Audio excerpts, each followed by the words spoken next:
श्री हरि शरणम। आप सभी स्वस्थ, प्रसन्न और दीर्घायु हो, ऐसी मेरी हार्दिक शुभकामना। आज कुछ साधकों के द्वारा रखा गया यह समस्या परक प्रश्न जो हम आपके साथ चर्चा करने जा रहे हैं वो आपने टाइटल में ज़रूर पढ़ ही लिया होगा। तो ये जो समस्या है जिसको हम लोग साधारण भाषा में कब्ज़ के नाम से जानते हैं और अंग्रेज़ी में कॉन्स्टिपेशन कह देते हैं, ये वास्तव में समस्या जो है ये इसकी परिभाषा और इसके स्वरूप की पूर्णता को समझना बहुत अनिवार्य विषय है। कई बार ऐसा लगता है कि नहीं, साधारण रूप से जो है वो पेट साफ हो रहा है तो कब्ज़ जो है वो हमें तो नहीं है, परंतु कब्ज़ जो है ये अपने आप में एक बड़ी ही गहन प्रक्रिया है जिसको समझने की बहुत अनिवार्यता है, क्योंकि शरीर का स्वस्थ न रहना जो है वो कभी भी मन को स्वस्थ नहीं रख सकता, और शरीर और मन जब स्वस्थ नहीं होते तो फिर किसी भी प्रकार की आध्यात्मिक उन्नति का होना भी जो है प्रश्न चिन्ह उसको लग जाता है। तो इसलिए आइए पहले शरीर माध्यम खलु धर्म साधनम, ये जो धर्म का साधन के रूप में हमें शरीर मिला है इसको भी स्वस्थ रखने का हम प्रयास करें। तो ये शरीर जो है ये भोजन के द्वारा चलता है, और जो कुछ भी भोजन आहार हम ग्रहण करते हैं वह हमारे शरीर के अंदर मुख के मार्ग से प्रवेश करके भोजन नलिका से जाता है आमाशय में, और फिर सारे पाचन तंत्र के अंदर वह घूमता रहता है, और वहाँ पर उस भोजन के द्वारा जिस रस का निर्माण हमारा शरीर करवाता है उस रस को जो है वह आंतड़ियों में रस को सोख लिया जाता है, जो हमारे रक्त के निर्माण में फिर कार्य करता है, शरीर को ऊर्जा प्रदान करता है। परंतु ये जो भोजन हम खाते हैं उस भोजन के स्वरूप के ऊपर हमें थोड़ा ध्यान देना होगा। प्राकृतिक रूप से मनुष्य के अलावा जितने भी जीव हैं वे सब जो कुछ भी ग्रहण करते हैं भोजन के रूप में वो नेचर जैसा दे रही है वैसा ही खाते हैं, परंतु मनुष्य जो है वह भोजन को थोड़ा बहुत अग्नि के साथ पका करके वह खाने लगा, परंतु उसका आज के समय तक जो है भोजन का स्वरूप हम इतना ज़्यादा बिगाड़ चुके हैं कि कई बार तो ये समझ नहीं आता कि हम खा क्या रहे हैं। और देखिए, भोजन जो भी हम खाएं वह हमारे पाचन तंत्र में से बहुत ही साधारण स्वरूप से निकलता रहे तो हम समझें कि हमारा पाचन तंत्र बिल्कुल दुरुस्त है, और यह प्रक्रिया जो आवागमन की है भोजन की और मल के निष्कासन की, ये बिल्कुल नेचुरल और बिल्कुल ही बैलेंस रूप में चलनी चाहिए। परंतु कई बार क्या होता है कि जो भोजन हमने खाया है उसका जो मल बन गया शरीर में से निकलने के लिए जो मल तैयार है उस मल के निष्कासन में समस्या खड़ी हो जाती है। या तो 1-2 दिन में जाना, यह प्रतिदिन की क्रिया है, प्रतिदिन जो है वह पेट साफ होना चाहिए, और दिन में एक बार होना स्वास्थ्य की निशानी है, दिन में एक से ज़्यादा बार हो रहा है वह भी स्वास्थ्य अच्छे की निशानी नहीं है, और 2-3 दिन में एक बार जा रहे हैं तो वह भी अच्छे स्वास्थ्य की निशानी नहीं है। ये सभी कब्ज़ और गैस और एसिडिटी वगैरह उसी के ही लक्षण हैं। तो कब्ज़ की परिभाषा हम कहें तो ये है कि पाचन तंत्र के बिगड़ जाने पर मल का त्याग करते समय कुछ कठिनाई का अनुभव होना और प्राकृतिक और सहजता के साथ उसका न निष्कासित होना, अर्थात कई बार आंतड़ियों का ऐसा जोर लगाना पड़े या फिर कठिनाई के साथ जो है मल त्याग हो, तो मल का स्वरूप बहुत सूखा और कड़ा हुआ होना, और कई बार जो है मल इतना सूखा होता है कि उसके साथ रक्त भी आ जाए अगर, तो उससे आंतरिक जो है फोड़े होने की संभावना रहती है। तो ये जो सारी ही समस्याएं हैं ये कब्ज़ के अंतर्गत आती हैं। और कई बार यहाँ तक भी देखा जाता है कि पेट साफ होने के बाद भी पेट के अंदर जो है वह एक फुलावट का बने रहना और एक कड़ापन बना रहना और गैस जो है वह बनते रहना पेट में, ये सारे के सारे कब्ज़ के ही दाएं बाएं करके जो है पूरे लक्षण माने जाते हैं। खैर, ये तो हुए लक्षण, परंतु इनके कारण क्या हैं? सबसे पहली बात है कि हम कब्ज़ की औषधि के ऊपर चले जाते हैं। औषधि से पहले हमें ये देखना चाहिए कि आखिर इस कब्ज़ को करने वाले कारक कौन कौन से तत्व हैं, किन कारणों से ये परिस्थिति बन रही है, तो उन कारणों को हमें दूर करना चाहिए। अधिकांशतः तो जो हम भोजन लेते हैं या जो हमारे पेय पदार्थ हम लेते हैं उन्हीं के अंदर इस प्रकार का उनका योग हमें बनाना चाहिए कि पेट के अंदर मल जो है वह रुके नहीं, बड़ी सहजता के साथ वह पेट से बाहर चला जाए। तो उसके लिए सबसे पहली बात तो आती है कि संतुलित आहार ले रहे हैं अथवा नहीं ले रहे हैं। संतुलित आहार में होता है कि जितनी मात्रा में हम कार्बोहाइड्रेट ले रहे हैं, जितनी मात्रा में हम रेशा या फाइबर ले रहे हैं, कितनी मात्रा में प्रोटीन जा रहा है, कितनी मात्रा में जो है तैलीय पदार्थ फैट और वसा आदि ये जा रहे हैं, कितनी मात्रा में अन्य मिनरल्स जो हैं सॉल्ट्स जो हैं वो जा रहे हैं, कितनी मात्रा में हम पानी ले रहे हैं, कितनी मात्रा में तरल पदार्थ ले रहे हैं, ये सारी चीज़ें जो हैं जब तक हम इस पर विचार नहीं करेंगे तब तक इस समस्या का जड़ से छुटकारा जो है इसे पाना बड़ा कठिन काम है। आप औषधि लेंगे, कोई रेचक पदार्थ खाएंगे, उससे वह एक बार फोर्सफुली हो जाएगा और 1-2 दिन तक पेट जो है उसमें मरोड़े भी उठते रहेंगे, परंतु उसके पश्चात जो है अगर खान पान की हमने आदतों को नहीं ठीक किया तो फिर ये समस्या जस की तस बनी रह सकती है।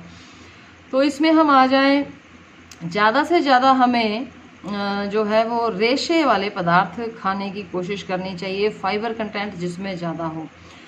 वास्तव में हमें अपने पेट का साफ रहने की जो प्रक्रिया है, मल निष्कासन ठीक से हो, उसकी तैयारी सोने से पूर्व रात्रि में ही प्रारंभ कर देनी चाहिए। रात्रि में हमारा खान पान कैसा हो, देखिए विरेचन की जो प्रक्रिया है उसको थोड़ा लुब्रिकेशन चाहिए होता है। जहाँ जैसे आप लोग गाड़ी आदि में भी देखते हो, अगर पाइप के अंदर या किसी भी नलिका में लुब्रिकेशन की कमी है तो पदार्थों को आगे चलने में कठिनाई होती है। ठीक यही जो हमारी बड़ी आंत और रेक्टम के आसपास चिकनाई की कमी का होना और गीलापन की कमी का होना, पानी की कमी होना, शुष्कता हो जाना, इसी से ये जो है कारण बनता है। एक तो ये है कि संतुलित आहार न लेना, दूसरा रेशे की कमी होना भोजन में, तीसरा चिकनाई की कमी होना और चौथा है अत्यधिक चिकनाई लेना। बहुत ज़्यादा तले भुने, बहुत ही ज़्यादा तला हुआ पदार्थ खाना, तलने से भी शुष्कता आ जाती है। आपको लगता तो है कि हम तला हुआ खा रहे हैं, ये चिप्स और कुरकुरे इस तरह की चीज़ें जो हैं इनके अंदर शुष्कता है, ये ड्राइनेस करते हैं और जो मसाले साथ जा रहे हैं वो और ज़्यादा ड्राइनेस करते हैं।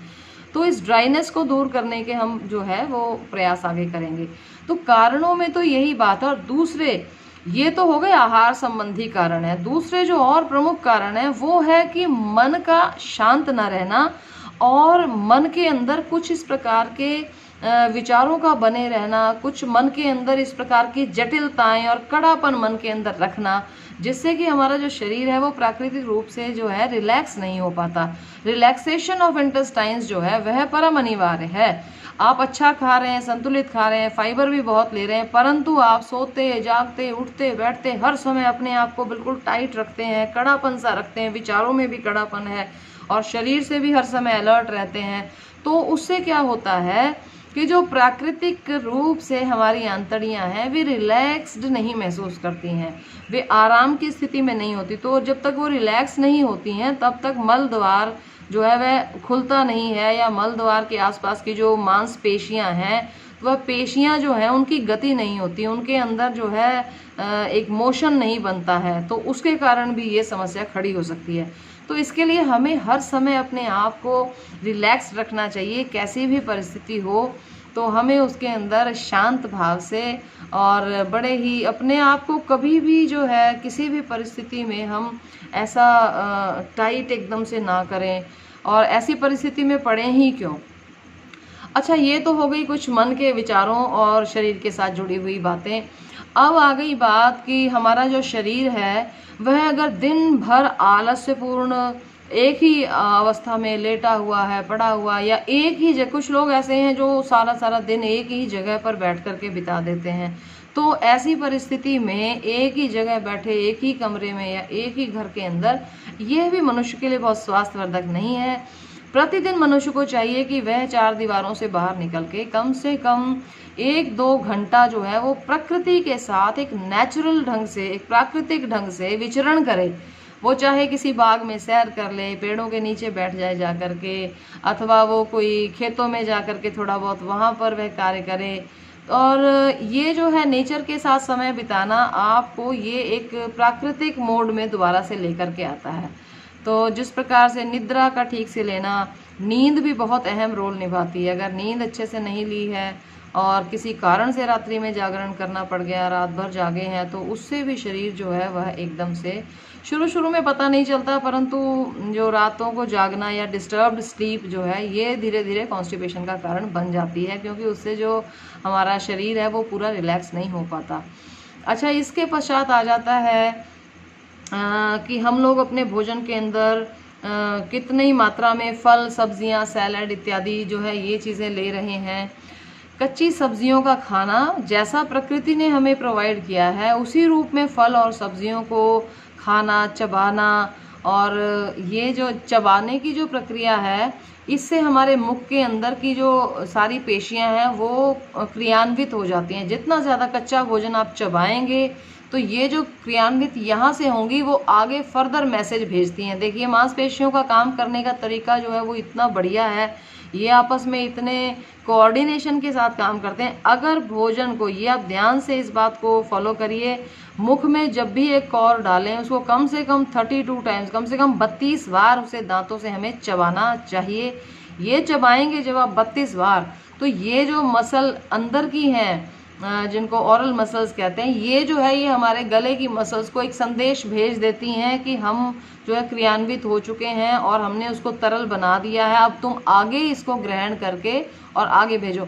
तो ये वाली जो मांसपेशियां हैं यहाँ कंठ की, हमारी भोजन नलिका की, ये भी आपस में इनका जो है वो एक गति प्रारंभ हो जाती है और ये भोजन को लेकर के उसको धीरे धीरे नीचे की ओर ले जाना शुरू करती हैं। तो ये जो भोजन नलिका की मसल्स हैं ये आगे अमाशय की पेशियों को जाकर के संदेश दे देती हैं कि अब आप क्रियान्वित होकर के अपना तरल पदार्थ जो है उसको निष्कासन करें और भोजन को हजम करें। फिर वही जो है ये मैसेज आगे आगे चलता चला जाता है, आगे जाकर के हमारे गॉल ब्लैडर को और लीवर को और तिल्ले को, इन सबको ये संदेश मिलता है कि आप अपना तरल पदार्थ जो है वह छोड़ें, भोजन को हजम करें।